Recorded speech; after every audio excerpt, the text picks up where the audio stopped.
Hi friends, எல்லாரும் டிஎன்பிஎஸ்சிக்காக படிச்சுட்டு இருப்பீங்க. ஸோ சில பேர் என்ன பண்ணுங்க, இன்னும் என்ன பண்ணிக்கிட்டே இருப்பீங்கன்னா, சர்ச் பண்ணிக்கிட்டே இருப்பீங்க. என்ன படிக்கலாம்னு சர்ச் பண்ணிகிட்டே இருப்பீங்க. ஸோ இன்னும் அந்த சர்ச் பண்ணுற வேலையை விடுங்க, ஓகேங்களா? ஃபிக்ஸ்டாக ஒரு இதை வந்து கொண்டு வைங்க. இதுதான் படிக்கணும் அப்படின்னு சொல்லி ஒரு மைண்ட் செட்டில் ஃபிக்ஸ் பண்ணிக்கோங்க. அதை தவிர வேறு எதுவுமே பார்க்க மாட்டேன் அப்படிங்கிற மாதிரி ஞாபகம் வச்சுக்கோங்க, ஓகேங்களா? ஸோ அப்போ தான் நமக்கு வந்து படிக்க முடியும். ஸோ இல்லைன்னா நம்ம ஒவ்வொரு இடத்துலையும் குரங்கு மாதிரி தாப்பிக்கிட்டே தான் இருப்போம், ஓகேங்களா?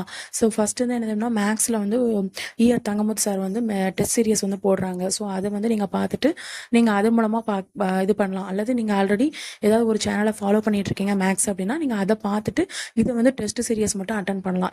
தங்கமுத்து அதில். நெக்ஸ்ட் வந்து சோசியலில் வந்து கிருஷபா அகாடமியில் டாப் 50 லெசன் லிஸ்ட் வந்து போட்டிருக்காங்க. அது இதுக்கு முன்னாடியே போட்டிருக்காங்க, பட் இவ அகைனும் போட்டிருக்காங்க. ஸோ அந்த ஸ்டார் காம்படிஷன் மாதிரி நடத்துறதுனால ஸோ இந்த லெசனை வந்து நீங்கள் நோட் பண்ணி வச்சுட்டு அதை மட்டும் வரிசையாக படிக்க ஆரம்பிச்சிட்டே இருங்க. நெக்ஸ்ட் வந்து தமிழில் இலக்கணம் அந்த பிடிஎஃப் வந்து கொடுத்துருப்பாங்க. ஆல்ரெடி என்னோட சேனலில் சொல்லியிருப்பேன். ஸோ இந்த இதை நீங்கள் இதில் ஃபாலோ பண்ணுங்கள். நெக்ஸ்ட் வந்து இதெல்லாம் முடிச்சதுக்கப்புறம் 6th 10th ஆல்ரெடி நீங்கள் படிச்சிருப்பீங்க. ஸோ 6th to 10th வந்து தமிழ் புக்கை முடிச்சிருங்க, அட் ஆட்டம்.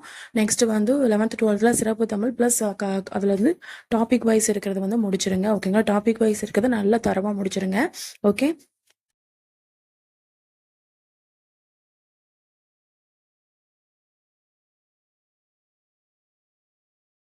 இதை தவிர எக்ஸ்ட்ராவில் தமிழில் என்ன சிலபஸ் வந்து ஓரியன்டாக இருக்கும். ஸோ அதை வந்து மற்ற அகாடமியில் பார்த்து சர்ச் பண்ணி